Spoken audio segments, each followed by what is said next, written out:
사랑의 하나님 감사합니다. 지난 한 주간도 우리의 삶 가운데 함께 하시고 이렇게 귀한 시간 하나님 앞에 구별하여 성경 공부의 자리로 우리를 불러주시니 감사를 드립니다. 하나님, 이 시간 주님께서 함께 하여 주시고 로마서의 말씀을 통하여 우리의 모습을 돌아보게 하시고 우리에게 복음의 생명을 더하여 주신 주님의 귀한 은혜를 다시금 경험하며 다시금 고백하며 다시금 깨닫는 은혜의 시간이 되게 하여 주시옵소서. 하나님, 이 시간 온전히 우리의 마음을, 우리의 뜻을, 우리의 생각을 주님께 집중하길 원합니다. 하나님, 성경 공부가 진행되는 모든 시간 가운데 주님께서 함께 하여 주시고 하나님의 은혜의 말씀을 사모하며 하나님의 음성을 듣는 복된 시간이 되게 하여 주옵소서. 이 시간 주님께서 함께 하여 주시기 원하오며 예수님의 이름으로 축복하며 기도드립니다. 아멘. 네, 소리가 좀 울리죠? 네, 에코가 이렇게 나는데.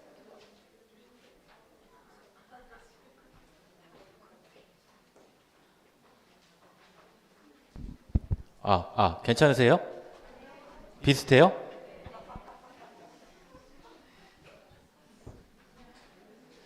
네, 그냥 해야 될 것 같습니다. 네, 오늘은 제 4강 로마서 2장 말씀인데요. 이게 아마 방송실에 좀 연락을 해주시면은 와서 간사님이 조금 해주실 것 같습니다. 네, 우리 옆에 계신 분들 보면서 우리 같이 한번 인사했으면 좋겠습니다. 반갑습니다. 네, 네. 네, 여러분에게 좀 희소식을 드려야 될 것 같아요. 공부하시느라고 많이 힘드실 텐데 여러분 한 번 더 옆에 계신 분들 인사하겠습니다. 다음 주 휴강입니다. 네. 그리고 그 다음 주도 휴강입니다. 네, 다음 주는 저희 교회에서 강남노회가 있어서 교회 전체를 아마 다 이게 사용하게 돼서 저희 목사님들도 다 참석을 해야 돼서 저희가 화요반은 우리 휴강을 하게 되었습니다. 다음 주 이 시간에 오시면 여기 누군가는 계실 거예요. 누군가는 계실 거고 그분하고 같이 이렇게 기도하시고 돌아가시면 될 것 같습니다. 자, 오늘은 우리 로마서 제 4강 네네. 그 강은 2강인데 오늘 네 번째 시간. 네 번째 시간 로마서 2장을 우리 같이 공부하도록 하겠습니다. 네, 벌써 이게 네 번째 시간인데 이 진도는 2강 이제 시작해가지고 걱정이 많이 심히 큽니다. 네, 감사합니다. 잘 들리시죠? 네, 우리 오늘 말씀 공부하기 전에 지난 시간에 우리가 공부했던 것들 우리 한번 살펴보도록 하겠습니다. 지난 시간은 로마서 1장 17절 말씀부터 공부를 했어요. 우리 교재 몇 페이지죠? 8페이지 로마서 1장 17절 복음에는 하나님의 의가 나타난다. 여러분 기억나시죠? 복음의 핵심은 복음하면 누구라고 말씀드렸습니까? 복음은 예수 그리스도시다. 그런데 그 예수 그리스도를 통해 하나님께서 우리에게 무엇이 나타나게 하셨냐면 하나님의 의가 나타나게 되었다. 그러니까 나의 삶 가운데 내가 의로워지고 싶고 의롭다 여김을 받기 위해서는 나의 삶이 누구를 믿고 누구를 의지해야 된다고 그랬어요? 예수 그리스도를 믿고 의지하면 예수님으로 인하여 우리가 칭의, 의롭다함을 받게 된다라고 했어요. 그래서 바울이 또 고백하죠. 하박국 2장의 말씀을 빌려서 오직 의인은 믿음으로 말미암아 살리라. 우리가 가지고 있는 모든 능력과 모든 상황과 환경으로 살아가는 것이 아니라 의인은 무엇으로 살아간다? 믿음으로 살아간다. 왜냐하면 우리가 의롭다 하는 것은 무엇 때문에? 예수 그리스도 때문에. 그렇기 때문에 복음의 핵심은 예수 그리스도이신데 예수 그리스도로 말미암아 우리에게는 하나님의 의가 나타나고 그 하나님의 의로 인하여 우리가 살아갈 힘은 믿음으로 살아가야 된다라는 것을 우리가 공부하면서 이어서 어떤 말씀을 공부했냐면요. 여러분 기억하세요? 이방인들의 죄에 대해서 우리 살펴봤습니다. 기억나시죠? 이방인들, 유대인들이 아니라 이방인들의 죄는 크게 한 이 5가지 정도로 정리할 수 있을 것 같은데, 첫 번째는 하나님을 알지만 영화롭게 하지 않았다라는 거예요. 그런데 여러분 잘 한번 생각해 보면 이런 이방인들의 죄 안에 누구의 죄가 또 보입니까? 예? 너무 이렇게 겸손한 표현이신 것 같고, 유대인들의 죄가 일단 보이잖아요. 유대인들도 이방인들 같은 그런 모습들이 있음을 알 수 있어요. 이방인들의 죄를 보게 되면 먼저 그들은 하나님을 알지만 영화롭게 하지 않았다. 하나님께서 인간을 창조하신 그 첫 번째 목적 가운데 하나가 무엇이라고 그랬죠? 우리로 하여금 하나님께 영광을 돌리게 하기 위한 것이다. 그러니까 내가 하나님께 영광을 돌리지 않는다고 해서 그 삶이 그냥 경건하지 않고 저 사람은 믿음은 연약한 사람 그 정도가 아니라 그것 자체가 무엇이다? 죄라는 거예요. 죄. 그리고 이방인들이 또 어떻게 했어요? 썩어지지 아니하는 하나님의 영광을 헛된 것으로 바꾸었다. 값비싼 것을 값싼 것으로 바꾸었다. 그래서 헛된 것이 이 어떤 말로 표현됐다고 그랬어요? 우상이라는 단어가 헛것이다, 헛된 것이다. 그리고 하나님의 진리를 거짓된 것으로 바꾸었다. 그리고 순리대로 쓸 것을 어떻게? 영리로 사용하게 되었다. 그래서 지난 시간에 그 순리대로 써야 되는 것을 영리로 쓰게 된 그 결과에 대해서 하나님의 창조 질서를 위반하게 되었고, 또 하나는 성적으로도 타락하게 되었고, 또 한 가지는 삶의 기준이 변화되었다라는 거예요. 삶의 기준이. 그러니까 나의 삶의 기준이 누구를 따라야 되는 거예요? 하나님을 따라야 되는 거예요. 하나님이 나의 삶의 기준이 되고 하나님의 말씀이 내 인생의 중요한 이 잣대가 돼야 되는데, 그것이 흔들리는 인생. 여러분, 우리는 많이 착각하고 있어요. 나의 삶의 기준이 하나님이 되지 못하는 것을 우리는 어떻게 합리화하냐면 내 믿음이 연약해서라고 스스로 합리화한다라는 거예요. 그런데요, 여러분, 믿음이 연약해서가 아니라 그것은 성경은 뭐라고 그래요? 죄라고 하는 거예요. 죄. 여러분, 죄를 많이 얘기하면은 어때요? 여러분 마음 가운데 기쁩니까? 즐겁습니까? 아니면은 뭔가 조금 불편한 마음이 드세요? 불편한 마음이 들죠. 왜 그런 마음이 들까요? 나는 그 정도는 아닌데. 그런 마음이 우리한테 드는 거예요. 어떤 일이 있으면 그래도 나는 그 정도는 아닌데, 저거는 저 권사님인데, 저건 저 집사님인데, 그건 딱 우리 남편 이야기인데요. 그건 딱 우리 아들 이야기인데요. 그렇게 생각한다라는 거예요. 근데 그렇지 않다는 거예요. 성경은 정확하게 이야기해주고 있어요. 그리고 또 한 가지 순리대로 쓸 것을 영리로 쓰게 되는 게, 제가 한 사진을 보여드렸었는데 어떤 환경이 오염되는 모습들도. 여러분, 지난주에 어떻게 잘 보내셨습니까? 지난주에 오랜만에 아주 역대급 황사가 찾아왔잖아요. 제가 그 일기예보를 보니까 그 중국에 있는 그 위성사진, 그 기상사진을 보니까 그 위쪽은 아주 그냥 빨갛더라고요. 빨간 모습들이 우리나라로 이렇게 다가와서 지난주에는 정말 그냥 마스크를 안 쓰고 다닐 수 없을 정도로 이렇게 심했던 그 며칠이 있었는데, 그런 모습을 보면 인간이 이렇게 움직이고 활동하는데 자연은 점점 죽어가고 있는 그런 모습들이 결국에는 이 순리대로 쓸 것을 영리로 쓰게 된 결과 가운데 하나다. 그리고 이 이방인들의 마음 가운데는 어떤 죄가 있었냐면 마음에 하나님 두기를 싫어하는 거예요. 여러분, 마음에 하나님 두기를 좋아하세요? 싫어하세요? 네, 좋아하시죠? 그런데 여러분, 하나님을 내 마음 가운데 두기 싫어할 때가 있어요. 언제 그럴까요? 내 뜻대로 하고 싶을 때, 내 마음대로 잘 안 될 때, 그럴 때는 어떻게 해요? 잠깐 하나님을 이렇게 감춰두고 하나님도 이 정도는 인정해 주실 거야. 근데 그게 바로 이방인들의 모습이었다라는. 그러니까 나에게 필요할 때는 이렇게 사용하다가 필요하지 않을 때는 또 다시 덮어버리는 그런 모습들도 우리가 엄연히 말하면 죄라는 거예요. 죄. 그래서 지난 시간에 이방인들의 죄에 대해서 이야기했고요. 오늘 로마서 2장에서는 어떤 말씀을 이제 이어가게 되냐면 이방인들만 그렇다면 죄가 있냐? 그렇지 않다라는 거예요. 누구도 이방인들뿐만 아니라 유대인들도 죄가 있다라는 말씀입니다. 우리 1절 말씀 같이 한번 읽어보겠습니다. 시작.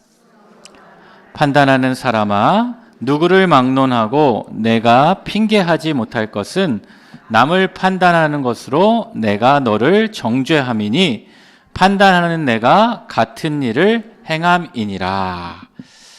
자, 유대인의 죄를 시작하면서 그러므로 남을 판단하는 사람아, 유대인이라고 이야기를 안 하고 유대인들을 가리켜서 바울이 뭐라고 얘기하냐면 남을 판단하는 사람아. 여러분, 이 판단이라는 단어는요, 이 헬라어로 크리논이라는 단어예요. 판단하다. 그냥 저 사람은 어떻고 이 정도가 아니라 구체적으로 저 사람을 정죄하고 저 사람을 비난하는 거예요.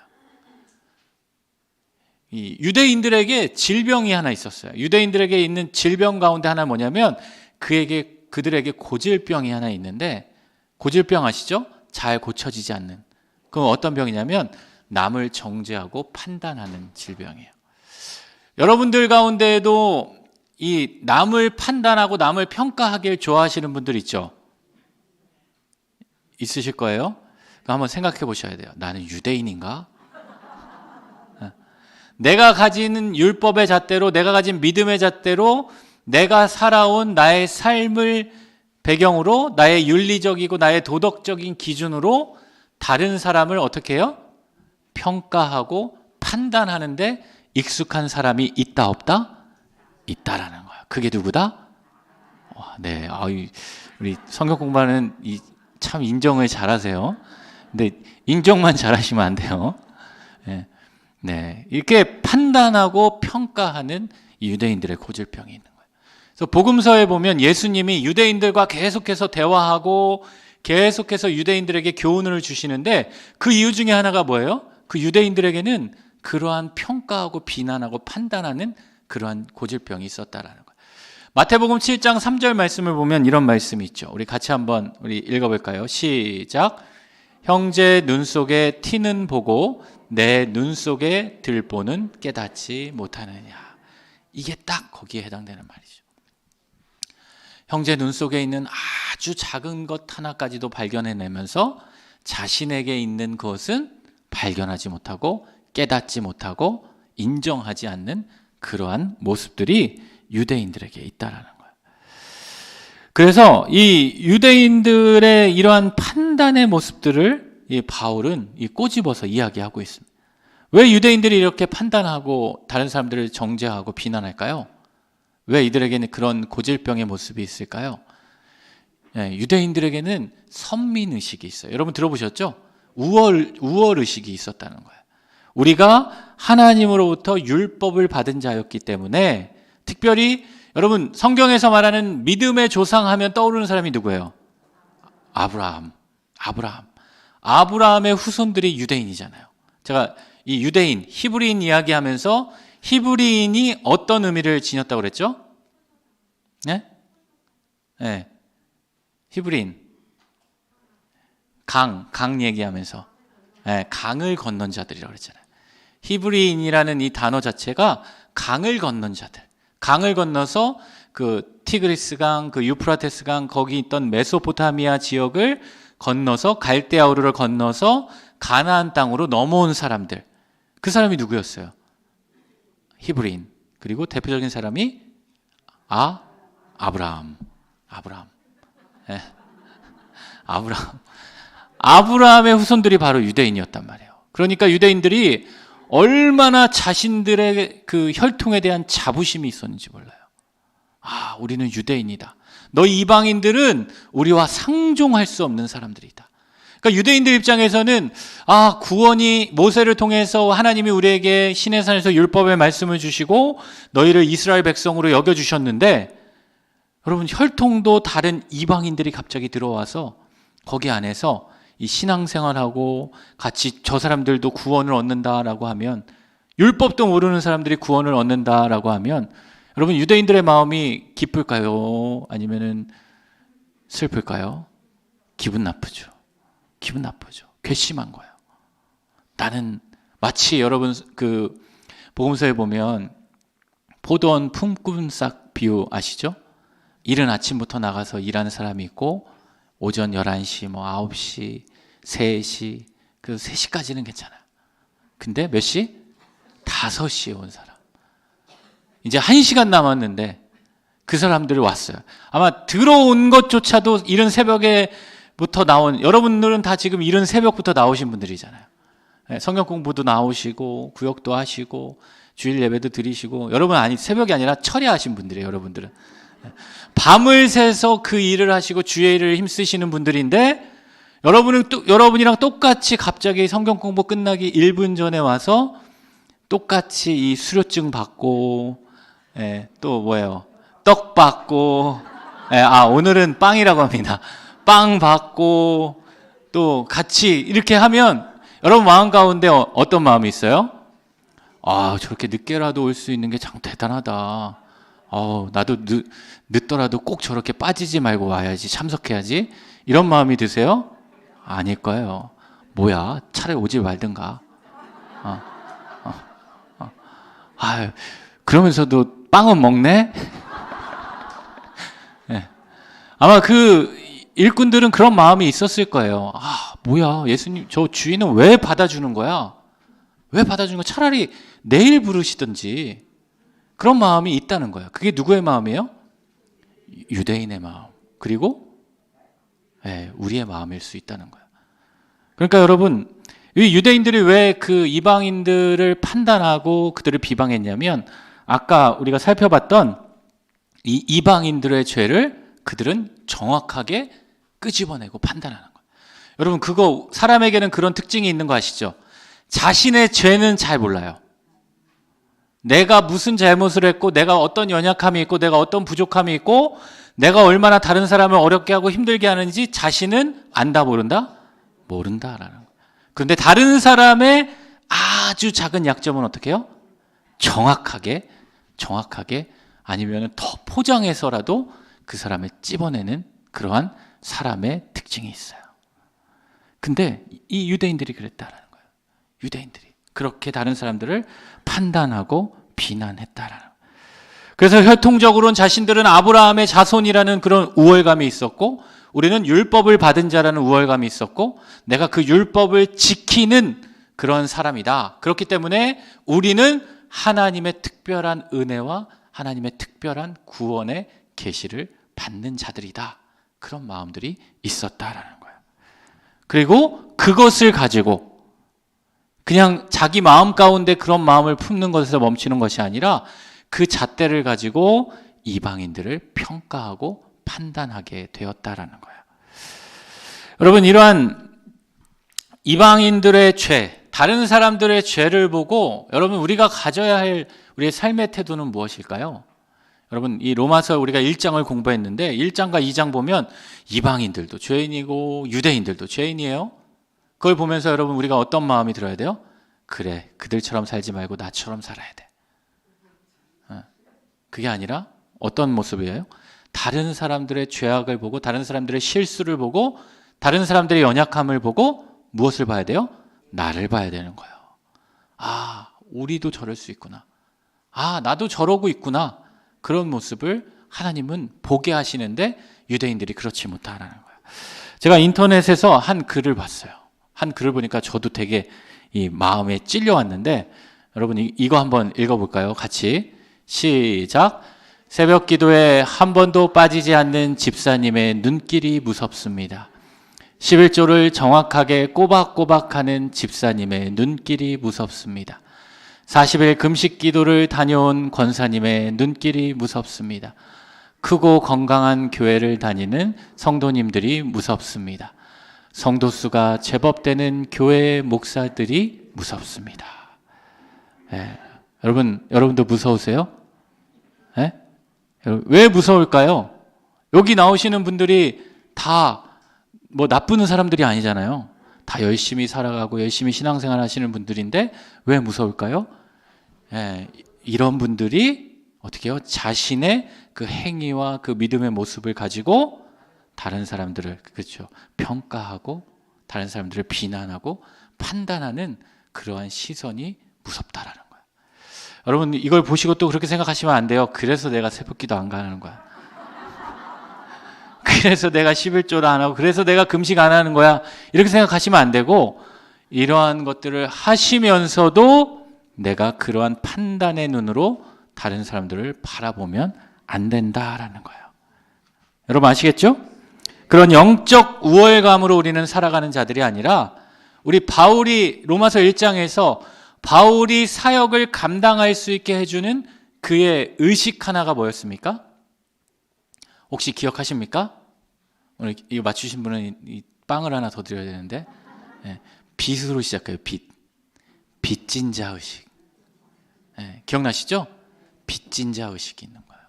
아, 나도 저랬는데 나도 저렇게 연약하고 나도 저렇게 죄 가운데 있던 사람이었는데 하나님이 나를 부르셔서 택하셔서 택정하셔서 나를 세우셨구나. 그러니까 내가 그런 하나님의 빚진 자 의식이 있으니까 다른 사람 앞에서 내가 우월하다, 내가 뛰어나다 자랑하기 바쁜 것이 아니라 나의 모습을 보기 바쁘고 나의 삶을 돌아보기 바쁘고 내 연약함을 보기 바쁜 거예요. 여러분 이번 주 토요일에 우리 교회에서 이 수련회가 있는 거 아시죠? 9시 반에. 네, 누가 오시는 줄 아시죠? 유기성 목사님 오시잖아요.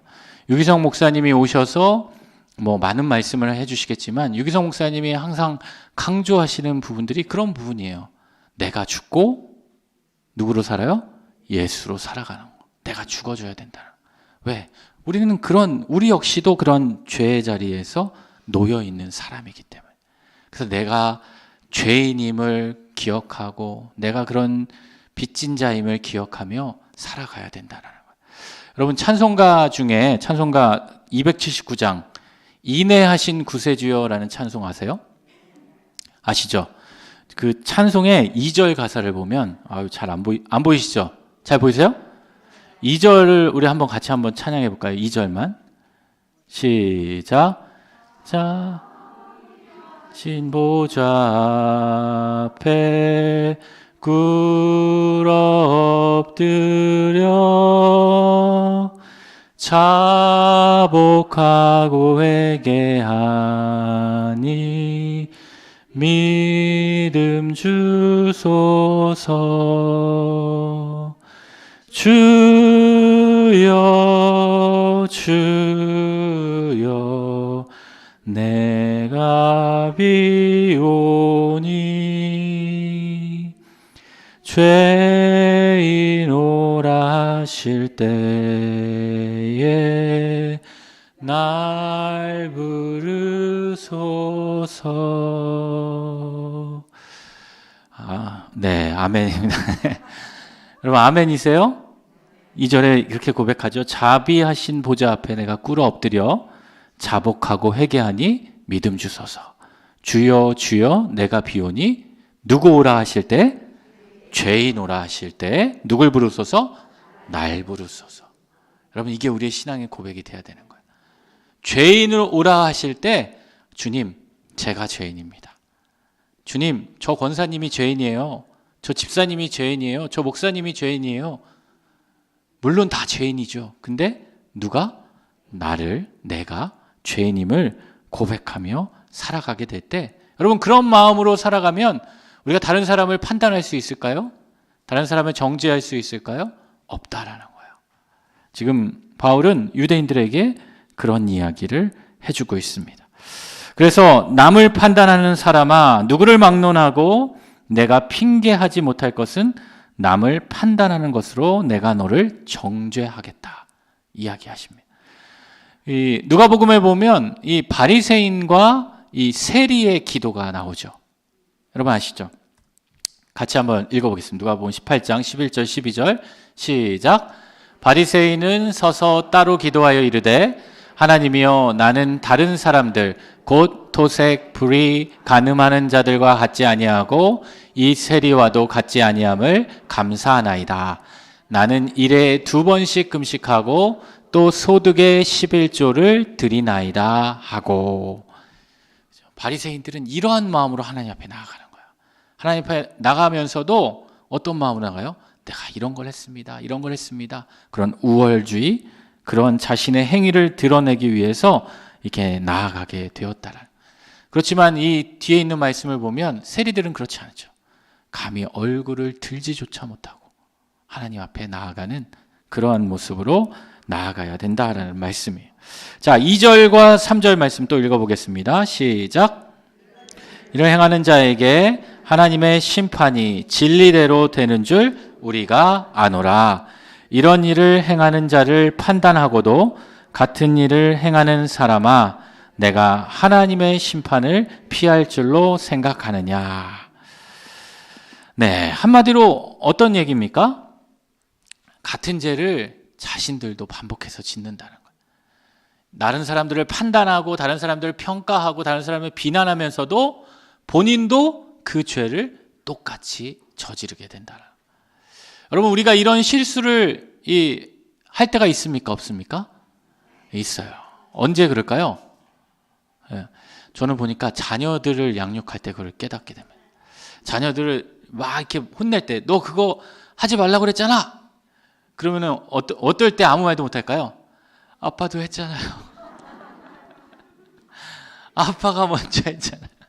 네, 그런 모습들 반복해서 우리도 짓게 된다는. 그런데 하나님의 심판은 오직 그 진리대로 이루어진다는. 진리. 여러분, 지난 시간에 진리가 뭐라고 그랬어요? 진리. 하나님의 말씀인데 하나님의 뭐와 같다? 흔적, 자취와 같다라고 했죠. 그러니까 하나님의 진리대로 하나님은 모든 것을 우리에게 바라보시고 심판하신다. 그러니까 이 당시 유대인들의 가진 오해와 착각은 무엇이었냐면, 그들에게는 그 우월주의가 선민의식이 있어서 우리는 이렇게 하면, 이렇게 해도 우리는 심판받지 않을 것이다. 우리는 하나님의 구원받은 백성이다. 택하심 받은 백성이다 라고 있는 거예요. 그러니까 바울이 이야기하죠. 3절에 이런 일을 행하는 자를 판단하고도 같은 일을 행하는 너희 유대인들아, 내가 하나님의 심판을 피할 줄 아느냐? 모면할 줄 아느냐? 그렇지 않다라는 거예요. 그러니까 여러분, 바울이 말하는 핵심은 뭘까요? 한마디로 유대인들을 향해서 이방인들을 비난하고 판단하지 말고 뭐 해라? 너 자신을 알고 너나 잘하라. 여러분, 그 영화 보셨죠? 너나 잘하세요. 너나 잘하세요. 여러분, 이게 바울의 마음이에요. 너나 잘하세요. 너나 잘하라는 거예요. 다른 사람들을 평가하고 판단하지 말고 너나 잘하라. 너가 잘하고 있는지 내 자신을 바라보라. 그 이야기를 해주고 있는 겁니다. 또 우리 말씀 계속해서 읽어보겠습니다. 4절 시작. 혹 내가 하나님의 인자하심이 너를 인도하여 회개하게 하심을 알지 못하여 그의 인자하심과 용납하심과 길이 참으심이 풍성함을 멸시하느냐. 여기 보면 하나님의 인자하심과 용납하심과 길이 참으심이 등장하게 돼요. 하나님이 그러한 죄 많은 그 유대인들을 향해서 이 세 가지 풍성한 은혜를 부어주시는데, 첫 번째는 인자하심. 하나님이 인자하시다라는 것은 어떤 의미가 있을까요? 하나님은 인자하시다. 여러분, 누군가 저 사람은 참 인자하다. 그 어떤 의미를 담고 있어요? 친절하다, 너그럽다. 근데 더 구체적으로 말하면 저 사람은 선하다. 네, 이 선하다라는 단어는 어떤 의미가 있다고 그랬어요? 선하다. 히브리어 톱으로 우리 천지 창조하시고 하나님이 보시기에 심히 좋았더라. 그게 바로 인자하심이에요. 하나님의 선하심. 그러니까 여러분, 우리가 인자하다. 저 사람 어떤 사람을 보고 인자하다 그래요? 아, 저 사람은 참 보기 좋네. 하나님 보시기에 좋네. 그 외모를 보고 인자하다가 아니라 그 사람의 성품, 그 사람의 삶의 모습을 보고 인자하다. 하나님이 우리를 향해서 그러한 인자하심을 통해 하나님은 기다리신다. 또 용납하심, 용납하신다는 건 뭐예요? 내가 무언가를 용납하다? 관용을 베풀고 용서해주고, 그리고 길이 참는다는 건 뭐죠? 인내라는 거죠. 인내. 사실 하나님께서 이 길이 참으심이 없으면 어떻게 될까요? 이 땅에 살아남아 있는 사람은 몇 명? 아무도 없을 겁니다. 아무도 없을 거예요. 하나님의 그 진노의 권리를 참으셨기 때문에 이러한 은혜가 우리에게 있다라는 거죠. 그러니까 4절 말씀은 한마디로 뭐예요? 이러한 세 가지 풍성한 은혜, 인자하심과 용납하심과 길이 참으심이 있을 때 우리는 무엇을 해야 된다? 회개해야 하는데 도리어 그걸 가지고 멸시하게 되었다라는 거예요. 멸시하게 되었다. 그리고 5절 말씀 또 읽어보겠습니다. 시작. 다만 내 고집과 회개하지 아니한 마음을 따라 진노의 날 곧 하나님의 의로우신 심판이 나타나는 그날에 임할 진노를 내게 쌓는도다. 자, 하나님의 세 가지 풍성한 은혜, 인자하심, 용납하심, 길이 참으심이 있음에도 불구하고 5절 말씀을 보니까 너희는 뭘 내세웠다는 거예요? 고집과 회개하지 아니하는 마음. 네, 여러분 고집이 뭐예요? 네, 완고한 마음이죠. 완고한 마음. 여러분 고집 있으세요? 없으세요? 네, 있죠. 네, 네, 고집이 있잖아요. 그 고집을 가지고 회개하지 아니하는 마음을 따라서 진노한 날에 하나님의 의로우신 심판이 내 진노를 어떻게 된다는 거예요? 진노를 내게 쌓는다. 여러분 우리의 인생은 무엇을 쌓아가야 돼요? 네? 네, 덕을 쌓고, 네, 믿음을 쌓고, 또 기도를 쌓고 은혜를 쌓는 삶이 돼야 되는 거예요. 근데 그렇지 않고 무엇을 쌓는다는 거예요? 진노를 쌓는 사람들이 있는 거예요. 여러분 우리가 고집을 피우고 회개하지 않는 사람들은 무엇을 쌓는다? 진노를 쌓는다는 거예요. 진노를 쌓는. 여러분 마일리지 모으듯이. 마일리지는 어디 써먹기라도 하죠. 근데 진노는 어디에다 써먹을 거예요? 벌의 단계를, 심판의 단계를 올릴 겁니까? 그거 아니잖아요. 그러니까 그런 어리석은 모습들을 우리에게 있음을 바울은 이야기해 주고 있는 거예요. 여러분 이 로마서를 보면서 제가 계속 말씀드리지만 그건 이방인들에게 해당되는 얘기야. 오늘 말씀은 유대인들에게만 해당되는 얘기야. 그렇지 않다는 거예요. 오늘 저와 여러분에게도 해당되는 얘기라는 거예요. 특별히 이 고집을 쌓는 사람들은 고집은 완고한 마음이라고 그랬잖아요. 이 완고한 마음은 우리가 성경 가운데 어떤 마음으로 바라볼 수 있냐면요. 그 씨 뿌리는 비유에 보면 네 가지 마음의 밭이 등장합니다. 여러분 네 가지 마음 밭 어떤 마음이 있죠? 주일학교를 나오신 분들은 다 기억하실 거예요. 선생님들이나. 처음에는 길가와 같은 마음, 그 다음에 자갈, 돌밭, 그리고 가시떨기 밭, 그리고 좋은 밭. 이 네 가지 밭인데 여러분은 어떤 밭이세요? 여러분은 어떤 밭이 되길 원하세요? 좋은 밭이 되길 원하시지만 우리의 마음이 이 좋은 밭을 향해서 나아가고 있는 거죠. 우리는 지금 성화의 과정을 통해서 그 좋은 밭으로 나의 밭을 계속해서 가꾸기 위해 노력하는데 때로는 우리의 마음이 길가와 같을 수 있고 또 돌밭과 같을 수도 있고 가시떨기와 같은 밭이 있을 수 있다는 거예요. 그런데 여기서 말하는 이 고집은 이 네 가지 마음밭 가운데 어떤 밭일까요? 뭐 다 해당될 수 있지만 구체적으로는요 길가와 같은 마음이에요. 길가와. 여러분 고집이니까 이 돌밭 같잖아요. 그래도 여러분 돌밭에서는요 씨앗이 어느 정도 뿌리라도 내려봐요. 근데 길가는 어떻게 될까요?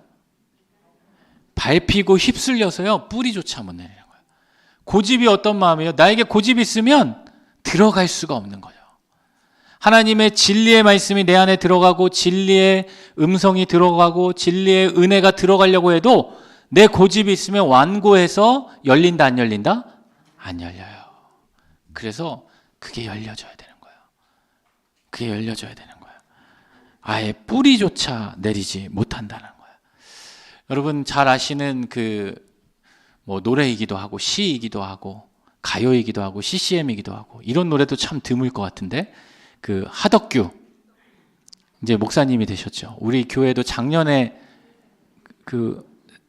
제목이 뭐였죠? 풍경이었나요?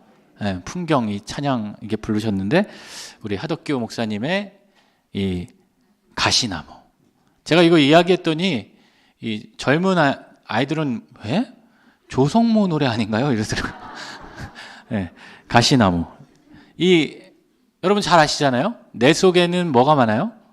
내가 너무 많다는 거예요. 당신의 쉴 곳 없네. 내 속엔 헛된 바람들도 당신의 편할 곳 없네.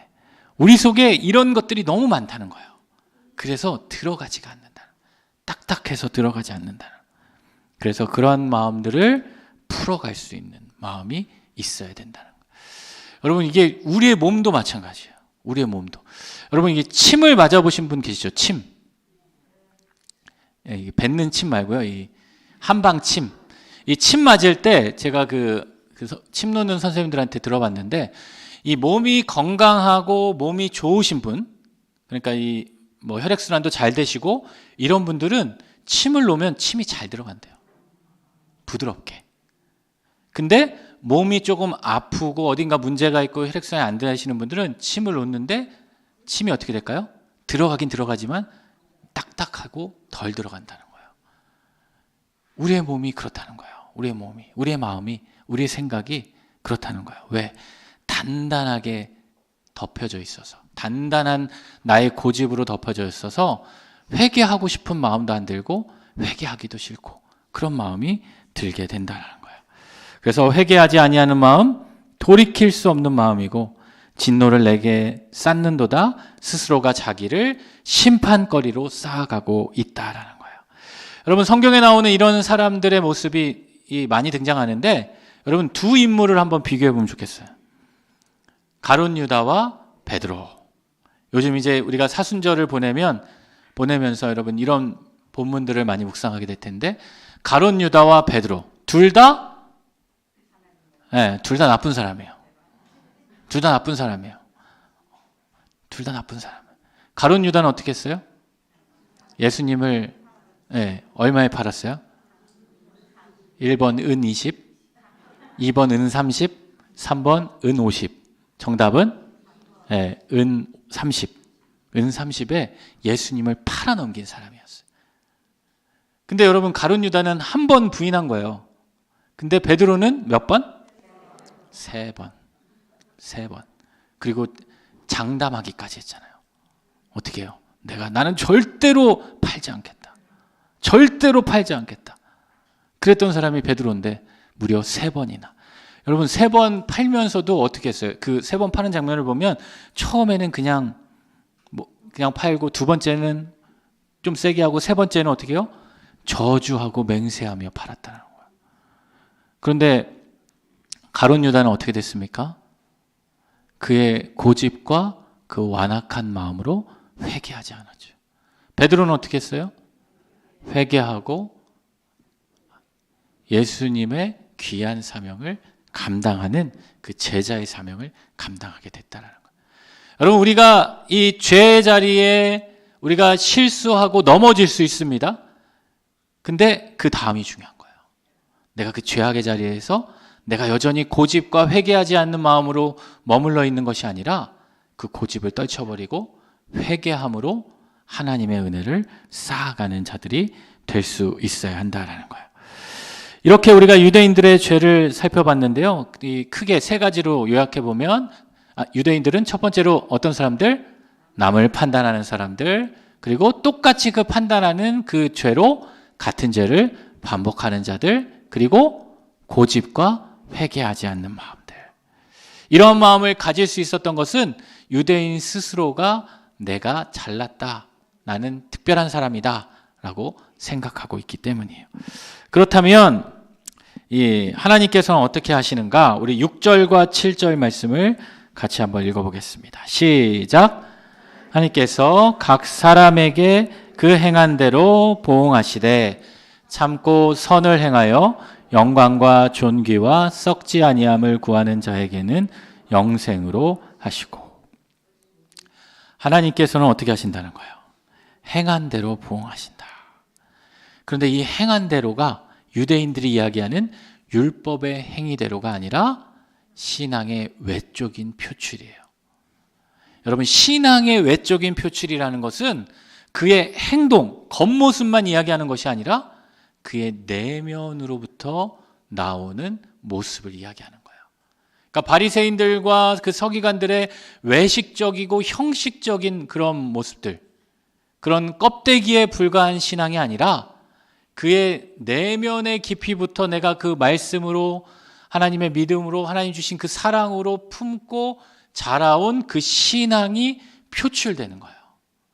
그래서 갈라디아서에서 바울이 어떻게 얘기합니까? 사람이 무엇이든지 어떻게 해요? 무엇으로 심든지 그대로 거두게 될 것이다. 우리가 심는 그대로 거두게 된다. 여기 보면은 영광과 존귀와 썩지 아니함을 구하는 자에게는 무엇으로 하신다? 영생으로 하신다. 여러분, 이 보응이다라는 것은 우리 뭘 의미하냐면 지불한다, 계산한다. 하나님께서 우리가 행한 것들을 그거대로 지불하시고 계산하신다. 여기 영광과 존귀와 썩지 아니함. 영광은 하나님께서 인간을 통해 받고자 하시는 것이고, 존귀는 선하고 경건한 자에게 주어지는 영예이죠. 그리고 썩지 아니하는 영원한 생명을 얻게 된다. 이것들을 구하는 자들에게는 영원한 생명을 주시고, 여러분, 이것들을 구하는 자들이시죠? 네, 구하고 싶으시죠? 네, 이런 것들을 구하며 살아가야 돼요. 여러분의 기도 가운데, 여러분의 믿음 가운데, 내가 나의 삶을 통해서 하나님께 영광 돌리기 원하고, 선하고 경건한 자에게 주시는 그러한 영예. 그러니까 내가 도덕적으로 잘했다고 해서 우리가 존귀하게 여겨지는 것이 아니라 하나님을 하나님으로 인정하는 그 삶에 우리를 존귀하게 여겨주시고 썩지 아니할 것을 구하는 자들, 그런 자들을 우리 하나님 영생을 주시는데, 이와 달리 8절 시작. 지어 진리를 따르지 아니하고 불의를 따르는 자에게는 진노와 분노로 하시리라. 여기 보니까 오직 뭘 지어요? 당을 지어. 여러분, 당을 짓는다는 게 뭐예요? 정치에서 그 정당을 짓고 그걸 의미하는 게 아니라, 여기서 당을 짓는다는 것은 구체적으로 악한 자들과 무리를 짓는 걸 이야기해요. 악한 자들. 왜? 악한 자들과 왜 무리를 지을까요? 이 당을 짓는 목적이 있겠죠. 왜 지을까요? 자신의 것들을 합리화시키기 위해서 짓는 거예요. 나 혼자 주장하면 약하잖아요. 근데 몇 명이 모이면 그 세력이 커지죠. 여러분, 그 사람들에게 그런 습성이 있어요. 내가 이런 나쁜 생각들이 있으면 혼자 가지려고 하지 않고 어떻게 해요? 계속 세력을 모아요. 그래서 그것을 마치 진리인 것처럼 퍼뜨리는 그런 악한 자들의 습성이 있는 거예요. 근데 여러분, 우리는 당을 지어도 어떤 당을 지어야 돼요? 예수당을 지어야 돼요. 그렇다고 이 정치의 예수당 거기 얘기하는 게 아니고요. 예수님의 마음을 품는 자들이 모여야 되는 거예요. 그 당이 어떤 당이에요? 구역이에요. 구역에 모여서 그러한 일들을 나누셔야 돼요. 구역에 모여서 자꾸 어떻게 하면 정치 얘기하고, 자꾸 모여서 다른 사람 이야기하고, 자꾸 구역에 모여서 내가 어디 여행 간 거 얘기하고, 구역에 모여서 또 맛있는 집 얘기하고 할 수는 있어요. 근데 그게 주가 되면 안 되는 거예요. 왜냐하면 그게 우리의 일상이기 때문에 그 삶을 나누는 게 잘못됐다는 건 아니에요. 그것도 나누시지만 그것은 한 부분이어야 되고, 많은 부분은 무엇을 나누셔야 돼요? 진리를 나눠야 되는 거예요. 그러니까 당을 지어서 진리를 따르지 아니하면 안 된다는 거예요. 당을 지어서 어떻게 된다? 진리를 따라야 되는 거예요. 그러니까 여러분, 우리는 이 누구와 가까워져야 되냐면 선한 사람들과 가까워야 돼요. 복 있는 사람은 어떻게 해요? 악인의 길에 서지 아니하여. 우리는 누구와 가까이 해야 되냐? 하나님의 말씀과 가까이 해야 되고, 하나님을 의지하는 사람들과 가까이 해야 되고, 기도하는 사람과 가까이 해야 되고, 하나님께 영광 돌리는 사람과 가까이 해야 된다는 거예요. 제가 이 중학교 때 이 한자를 배웠는데, 여러분도 다 한자 배우셨잖아요. 아직도 기억나는 한자가 있어요. 이 한자어 아시죠? 금묵자흑 근주자적. 저는 이걸 그때는 너무 싫었는데, 이걸 써야 되니까, 쓰고 시험 봐야 되니까 너무 싫었는데, 이 신앙생활을 하면 할수록 이게 정말 진리구나라는 걸 깨닫게 됩니다. 검은 먹을 가까이 하는 사람은 어떻게 된다? 검어진다. 붉은 먹을 가까이 하는 사람은 붉어진다. 그래서 우리는 누구와 가까이 해야 돼요? 예수님과 가까이 하고 믿는 자들과 가까이 해야 돼요. 물론 전도를 하기 위해서 내가 붉은 사람과 검은 사람과 가까이 할 수는 있어요. 근데 그 목적이 아니고 내가 다른 목적으로 그들과 가까이 해진다면 그것은 우리도 당을 지어 진리를 따르지 아니하는 사람이 될 수 있다라는 거예요. 여러분은 여러분의 삶의 자리에 무엇과 어떤 사람과 가까워지려고 힘쓰고 노력하고 계십니까? 우리 한번 생각해 보면 좋겠습니다. 우리는 무엇을 가까이 하며 살아가고 있는가? 이것을 여러분 테스트할 수 있는 게, 여러분 아침에 제일 먼저 일어나서 내가 붙잡고 보는 게 뭐예요?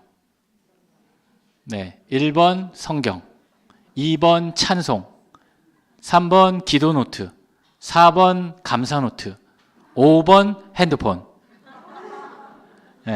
뭐예요? 5개 다. 그렇죠? 내가 제일 먼저 붙잡고 보는 것, 또 일상의 삶 가운데 내가 주로 생각하는 것, 내가 가장 많이 생각하는 것, 그게 무엇인지를 여러분 생각해보고, 또 구역 모임에서 우리 구역에서 주로 나누는 이야기의 주제는 무엇인가, 그리고 하루를 마무리하며 잠자리에 들어서 내가 마지막으로 붙잡고 보는 것, 아침에 제일 먼저 일어나는 것과 똑같겠죠. 1번 성경, 2번 찬송, 3번 핸드폰. 그렇죠. 우리는 무엇을 가까이 하며 살아가고 있는가? 여러분, 나의 삶 가운데 내가 가까이 하고자 하는 것, 내가 계속 생각하는 것, 그런 것들이 우리의 마음을 지배하게 된다라는 거예요. 그러니까 내가 하나님 말씀을 보고 하나님 말씀과 가까워져야 내가 하나님의 마음도 품을 수 있고, 하나님을 생각할 수 있고, 하나님을 의지할 수 있는 거예요. 하나님 말씀은 쳐다도 안 보고 기도도 안 하고 찬송도 안 하고 그러면서 이렇게 고민하는 분이 있어요. 목사님, 왜 믿음이 안 자랄까요? 그런 분들에게는 제가 말씀드리고 싶어요. 그러면 잘할 수가 없어요. 예수님은 와도 힘들 수도 있어요. 그렇죠? 우리가 하나님 말씀에 나를 계속해서 노출시켜야 되는 거예요. 하나님 그 찬양을 듣는 그 자리에 나를 계속 가까이 내어드려야 되는 거예요. 여러분, 찬양이 어려우신 분들은 계속해서 들으셔야 돼요. 반복해서 들으셔야 돼요. 여러 찬양을 그냥, 제가 어떤 신방을 갔더니 그 예전 교회 어떤 권사님 댁이었는데요. 신방에 갔는데 그 거실에 극동방송을 하루 종일 틀어놓으시더라고요. 극동방송을. 그러니까 하루 종일 아무도 없을 때 절대 안 끈대요. 우리 그 2층에 우리 권사 24시간 기도실처럼 그 집에 그 극동방송이 계속 돌아간대요. 물론 좋기도 하지만 여러분, 그렇게 틀어놓는다고 해서 내가 그 찬양을 이렇게 들리긴 하겠죠. 그런데 그런 것보다 더 좋은 것은 여러분, 한 찬양을 내가 집중해서 들어보는 게 중요한 것 같아요. 이번 주에 내가 이 찬양을 한 100번, 한 300번 그렇게 한번 묵상해보고 들어보면, 또 어떤 말씀도 마찬가지예요. 내가 계속해서 그 말씀에 나를 가까이 가야지. 성경 한 번 읽었는데 이해 안 된다? 찬양 한 번 들었는데 이해 안 된다? 여러분, 그건 당연한 거예요. 우리 믿음이 자라기 위해서는 내가 계속해서 나를 그런 거룩한 자리로 노출시켜야 되는 거예요. 네, 여러분들도 그러한 것에 여러분의 삶을 노출할 수 있는 거룩한 것과 가까워지는 우리 성도님들이 되시기를 소망합니다. 우리 잠깐 쉬었다가 우리 시작하겠습니다.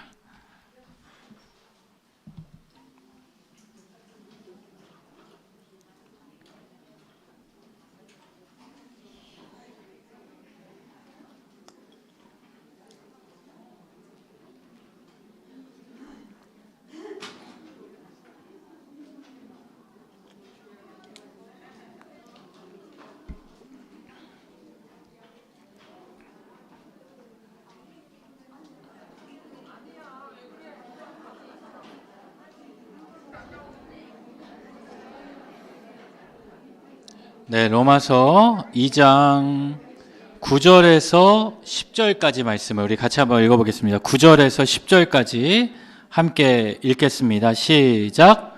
악을 행하는 각 사람의 영에는 환난과 곤고가 있으리니 먼저는 유대인에게요 그리고 헬라인에게며 선을 행하는 각 사람에게는 영광과 존귀와 평강이 있으리니 먼저는 유대인에게요 그리고 헬라인에게라.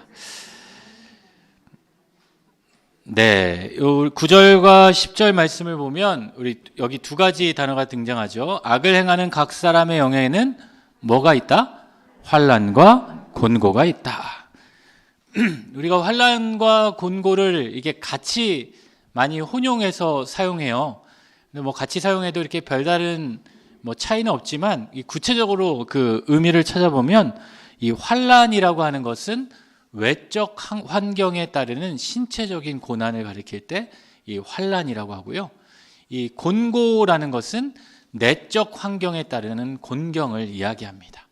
그래서 외적인 것으로 인해서 우리가 구체적인 그런 신체적인 고난을 겪게 됐을 때는 환난이라고 많이 이야기하고, 내적 환경에 대한 내 마음 가운데 불안과 염려와 두려움과 이런 것들을 이야기할 때는 이 곤고라는 단어를 쓰죠.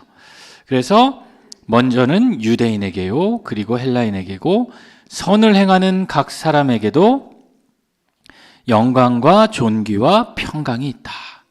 그러니까 이 대조적이죠. 악을 행하는 사람들에게는 이러한 것들이 있고, 이제 반대로 선을 행하는 사람에게는 영광과 존귀와 평강이 있을 것이다. 이런 얘기를 하면서 바울이 여기 본문에는 이야기하고 있지 않지만 어떤 얘기를 하고 싶겠어요? 이런데도 너희는 악을 행할 것이냐? 이런데도 너희는 계속해서 악을 행할 것이냐? 그러면서 11절 말씀에 어떻게 얘기합니까? 읽어볼까요? 시작. 이는 하나님께서 외모로 사람을 취하지 아니하심이라.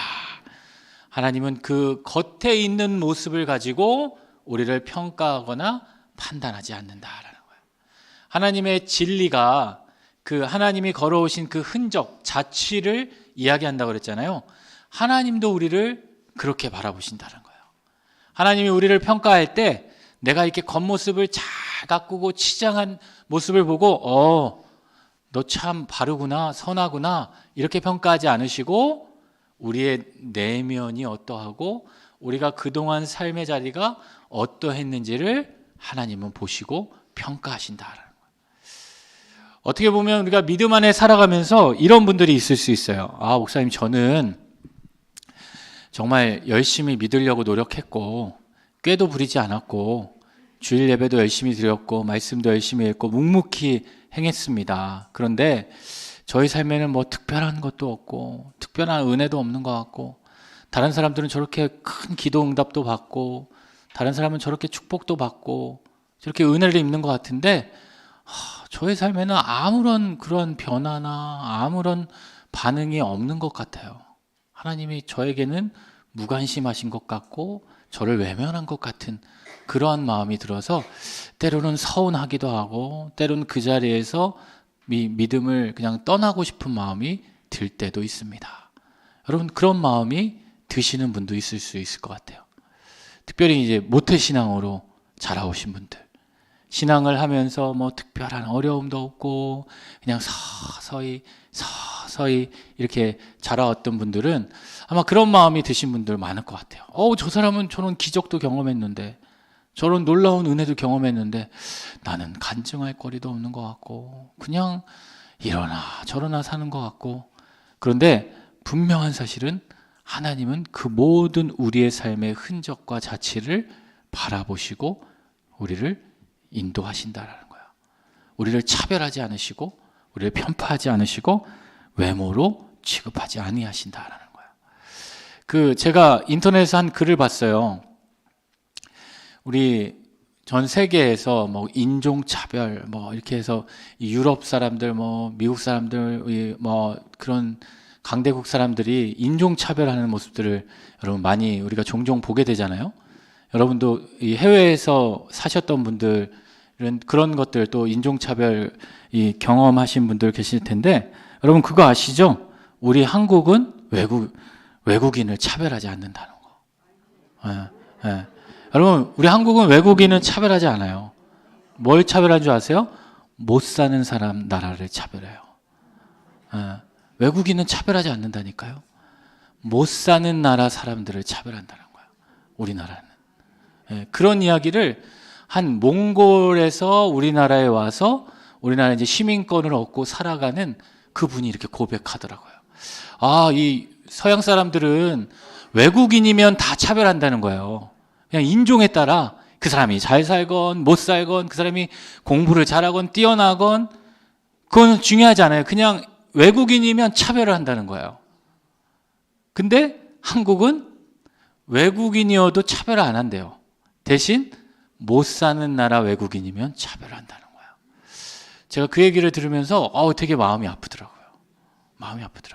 우리나라 막 인종차별 당했다 막 이렇게 하면은 막 이렇게 들끓어 일어나는데 정작 우리나라가 그런 외국인들을 그렇게 대하고 있다라는 생각을 해보니까 저도 그런 것 같아요. 저도 그런 색안경을 끼고 바라보고 있지 않는가. 근데 하나님은 그런 하나님이 아니시다라는 거예요. 그렇죠? 여러분 이렇게 차별이라는 게 무섭다라는 겁니다. 차별이라는 게.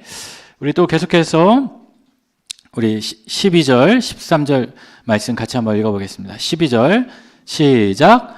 무릇 율법 없이 범죄한 자는 또한 율법 없이 망하고 무릇 율법이 있고 범죄한 자는 율법으로 말미암아 심판을 받으리라.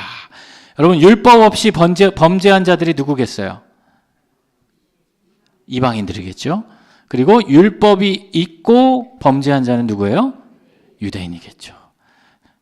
그러니까 율법 없이 범죄한 자들은 율법이 심판의 근거가 되지 않고 그들의 본성과 그들의 양심이 심판의 근거가 될 거고, 율법이 있고 범죄한 자는 뭐가? 율법이 그들의 이 기준이 된다라는 거예요. 그러니까 이 유대인들을 향해서 이 이야기를 특별히 한 것은 너희가 율법을 맡았다, 율법을 받았다고 한 것이 너에게 물론 은혜이고 특권이지만 그것을 가지고 너희의 삶을 돌아보고 너의 삶이 잘 살아가고 있는지를 돌아보라라는 거예요. 그러니까 성경이 얘기하는 이 참 유대인이란 그 인종이 뭐 이방인이고 유대인이고 이 구분이 없는 하나님의 자녀를 이야기하는데요. 그러한 유대인이건 이방인이건 내가 하나님의 말씀으로 나의 삶이 온전히 채워지는 사람을 참 유대인이다라고 말할 수 있다라는 거예요. 또 13절 말씀도 같이 한번 읽어볼게요. 시작. 앞에서는 율법을 듣는 자가 의인이 아니요 행하는 자가 의롭다 하심을 얻으리니. 그렇죠? 유대인들의 심판의 기준은 무엇이었냐면 율법이 그들의 심판의 기준이 되는 거예요. 그렇지만 여기도 나오는 거예요. 율법을 듣는 자, 율법을 아는 자, 율법을 믿는 자가 아니라 율법을 어떻게 하는 자? 행하는 자가 의롭다함을 얻게 된다라는 거예요.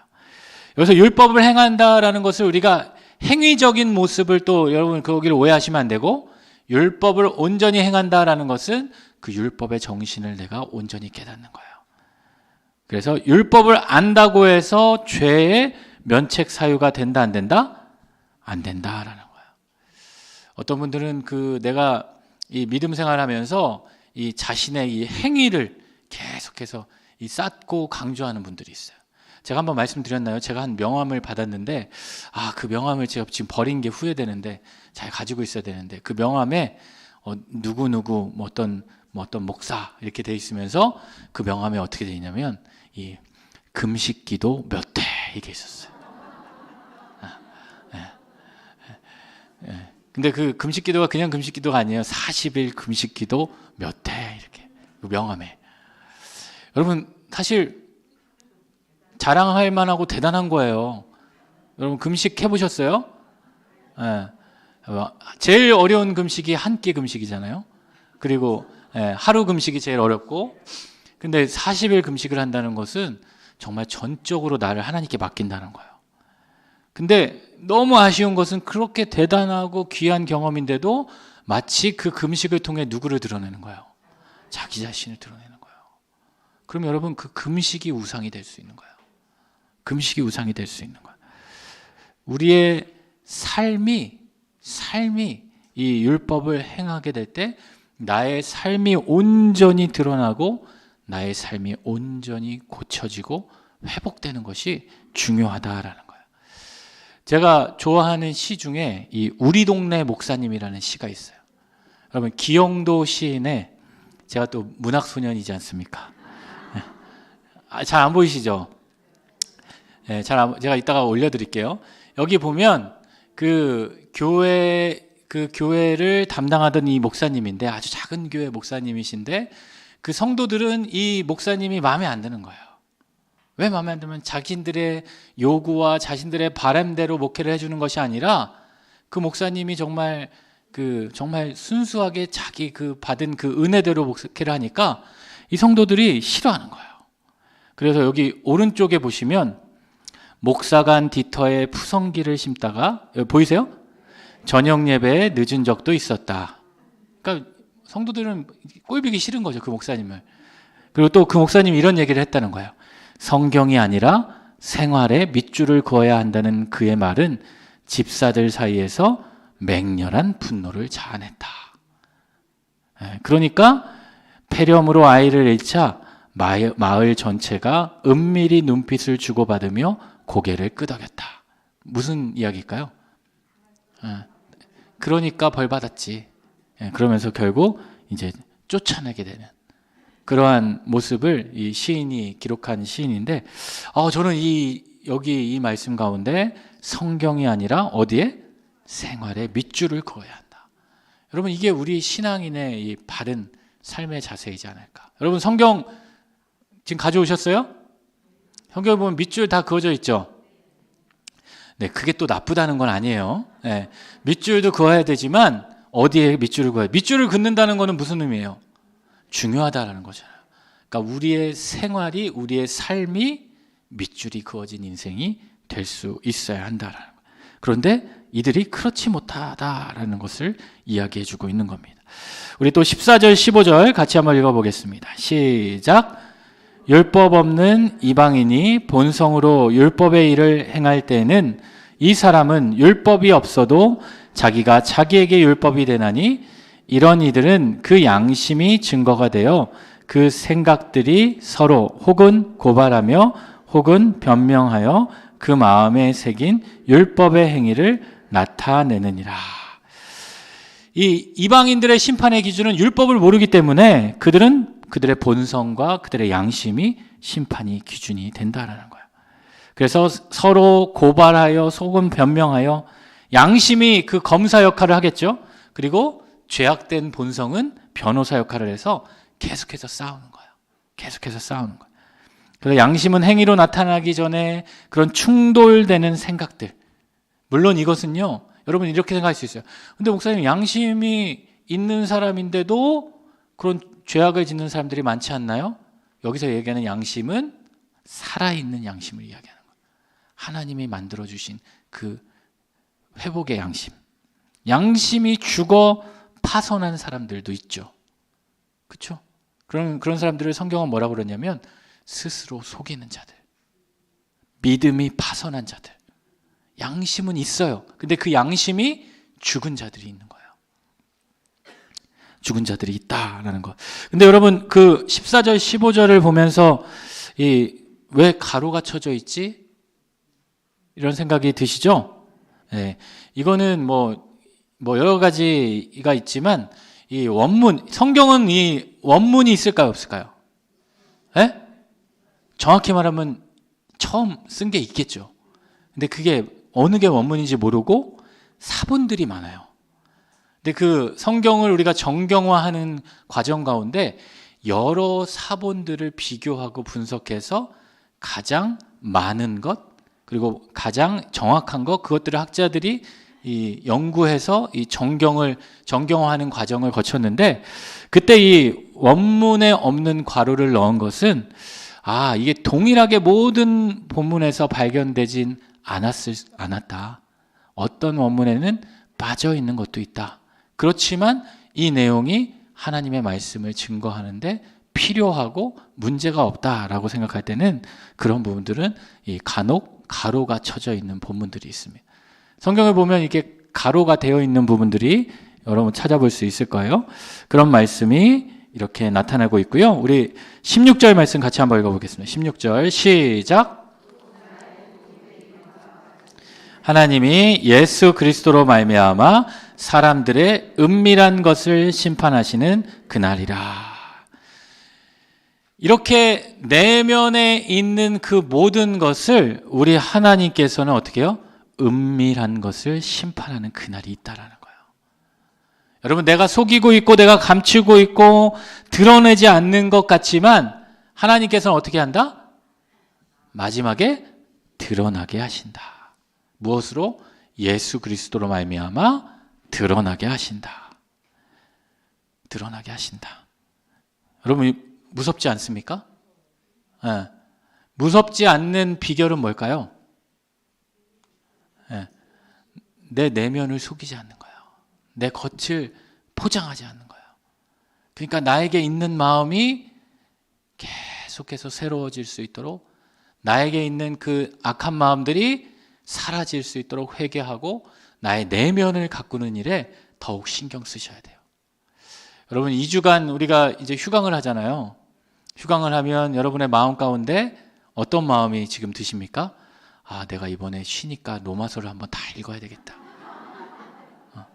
이런 마음이 한 40분 정도 계신 것 같고, 지금 한 5분 정도는 그래 내가 이번에 로마서를 한번 필사를 해봐야지.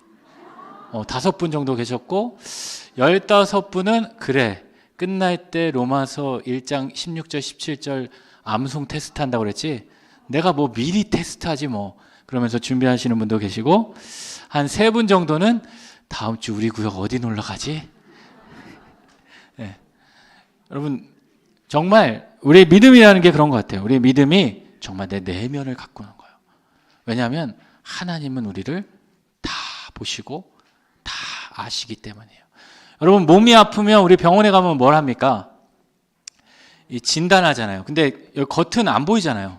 물론 의사 선생님들이, 저는 뭐 아직도 신기한 게, 이거 청진기를 딱 대고 뭐가 안 좋군요. 그 딱 이야기하시는 의사 선생님 정말 신기한데, 뭐 엑스레이를 찍고 MRI를 찍고 CT를 찍으면 우리 안에 있는 그런 것들이 어떻게 해요? 다 보이잖아요.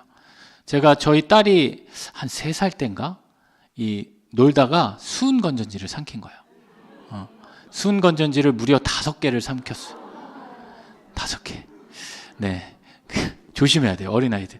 5개를 삼켰는데 어떻게 알았냐면, 그 등이 들어오는 불 들어오는 게 있는데, 이게 떨어지면서 그 건전지가 탁 터졌는데 건전지가 없는 거예요. 이상하다, 이게 어디 갔지?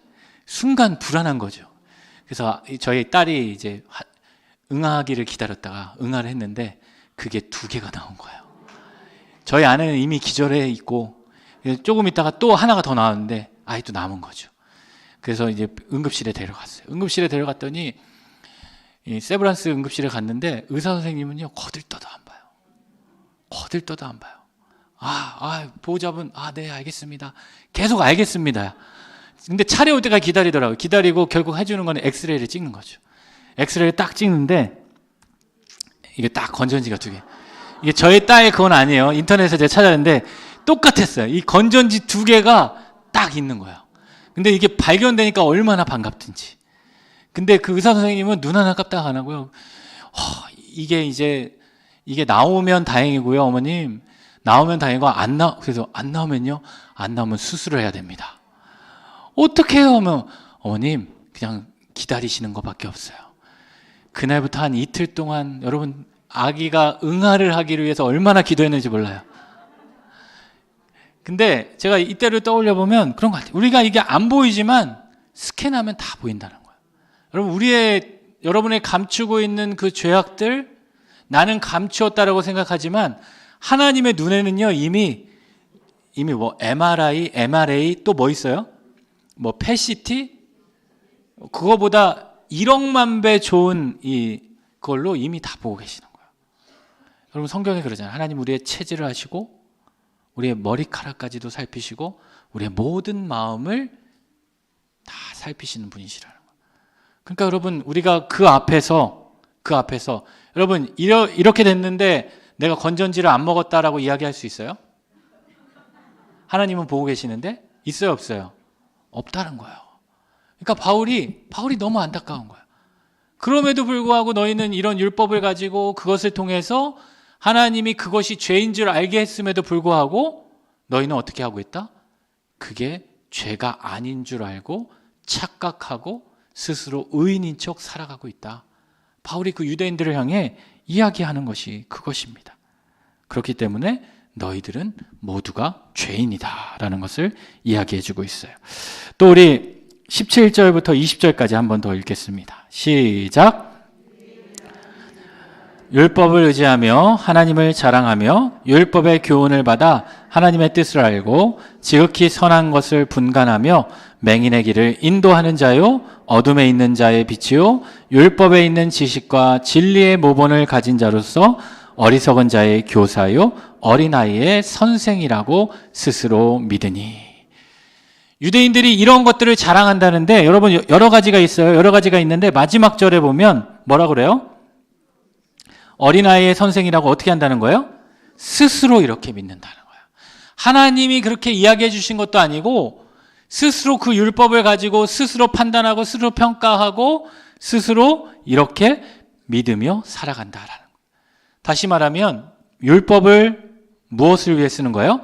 자신을 높이기 위한 수단으로. 믿음을 하나의 도구이자 하나의 수단으로 전락시키고 말았다라는 거예요. 여러분 우리의 삶 가운데 이런 실수를 범할 수 있어요. 내가 믿음을 가지고 있고 내가 이런 선을 행하고 이런 의를 입었는데 그것을 가지고 우리가 스스로 이렇게 믿으며 살아가고 있다라는 거예요. 율법을 수여받은 선민으로서 당연히 우리는 구원받을 수 있다라는 그런 우월감에 빠진 채 유대인들이 살아가고 있다라는 거예요. 또 그들은 어떻게 했냐면 우리 여기까지만 한번 더 볼게요. 21절 24절 같이 읽어보겠습니다. 시작. 그러면 다른 사람을 가르치는 내가 지지 아니하느냐? 도둑질하지 말라 선포하는 내가 도둑질하느냐?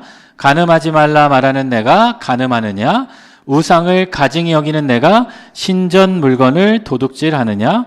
율법을 자랑하는 내가 율법을 범함으로 하나님을 욕되게 하느냐? 기록된 바와 같이 하나님의 이름이 너희 때문에 이방인 중에서 모독을 받는도다. 율법을 받았다고 자랑하면서도 그 율법을 지킨다 안 지킨다? 지키지 않고 너희로 인해서 하나님의 이름이 이방인들 중에 모독을 받게 된다. 여러분 우리가 그리스도인으로 살아간다라고 하는 것은 우리의 삶 가운데 우리가 나를 드러내는 인생이 아니라 누굴 드러내는 인생이요? 하나님을 드러내는, 예수 그리스도를 드러내는 인생. 근데 그 자리에서 내가 하나님의 마음을 실현하지 않고 하나님의 뜻을 따르지 않고 살아가게 되면 그것은 뭐와 같다? 이런 모독하는 것과 같다라는 거예요. 그러니까 이 율법을 듣고 끝나는 것이 아니라 그 율법의 정신을 믿고 따라가야 되는 거예요. 이 에스라 7장 10절 말씀인데요. 우리 같이 한번 읽어보겠습니다. 시작. 에스라가 여호와의 율법을 연구하여 준행하며 율례와 규례를 이스라엘에게 가르치기로 결심하였더라. 무너진 성벽을 다시 짓고 에스라가 이스라엘 백성들을 모아서 그 어떤 일을 했냐면 학사 겸 제사장 에스라가 이 여호와의 율법을 연구하였고요. 그 다음에 뭐 했다? 준행했다. 여러분, 율법을 연구했다는 건 여러분처럼 이렇게 성경 공부도 같이 하고 그 말씀을 묵상하고 그랬다는 거고요. 준행하다라는 그 말씀대로 살아갔다라는 거예요. 그러니까 아까 그 기영도 시인이 그 시에서 그런 얘기 했잖아요. 성경에 밑줄만 그은 것이 아니라 생활에도 삶에도 밑줄을 그은 인생이에요. 그러니까 여러분, 우리가 이 율법을 지킨다라는 것은 율법을 연구하는 데 그치는 것이 아니라 그 율법을 준행하는 데까지 이어져야 한다라는 겁니다. 여러분의 삶이 이렇게 성경 공부로 나오시는 자리도 참 귀한데 더 귀한 것은 그 자리에서 머무르는 것이 아니라 성경 공부 끝나면 이게 딱 덮고 끝이 아니라 어떻게 해야 된다는 거예요? 여러분의 삶을 통해 실천하고 실행해야 되는 거예요. 그러니까 오늘 특별히 우리가 많은 이야기들을 했지만 그 가운데 다른 사람을 판단하는 거, 다른 사람들을 평가하는 거, 내 죄를 회개하지 않는 그 자리가 있다면 여러분, 이번 한 주만큼은 적어도 다른 사람들을 평가하고 판단하는 일을 내가 줄여가야 돼요. 그런 자리에서 내가 떠나가야 되는 거예요. 그리고 내가 더 거룩하고 더 경건한 사람들과 어울리고 가까워질 수 있는 그런 삶을 살아가실 수 있기를 우리 주님의 이름으로 축원합니다. 네, 우리 구역 예배 자료 같이 한번 보겠습니다. 네, 이번 주 우리 말씀은요, 우리 담임 목사님께서 기적을 보여주시는 이유라는 제목으로 요한복음 11장 38절에서 44절까지 말씀을 전해주셨어요. 기적에 대한 이야기를 하셨죠? 여러분, 기적을 믿으세요? 여러분의 삶 가운데 기적이 일어나길 원하십니까? 네, 기적은 일어난다라는 거예요. 왜 하나님은 기적을 행하시는가? 크게 네 가지로 이게 정리가 되어 있어요. 첫 번째는 하나님의 주권적인 자유고, 한마디로 하나님 마음이에요. 하나님은 이루신다라는 거고, 두 번째는 기적을 통해서 누구의 존재를? 하나님의 존재를 우리에게 알리기를 원하신다. 하나님은 이미 존재하시지만 우리가 깨닫지 못하는 거예요. 그렇기 때문에 하나님은 그 기적을 통해서 이렇게 알리시기를 원한다는 거죠. 또 세 번째 이유는 하나님은 택하신 백성에게 그 기적을 통해서 그 기적을 베풀어 주심으로 내가 얼마나 너희를 사랑하는지를 알려주기 위한 그 도구예요. 사랑의 도구로 기적을 베풀어 주시고, 또 네 번째는 구체적으로 신약 성경에서 예수님이 누구이신지를 알리시기 위해 기적을 일으켜 주셨어요. 여러분, 신약 성경에 나오는 예수님의 별명 가운데 하나가 뭐냐면 미라클 메이커입니다. 미라클 메이커.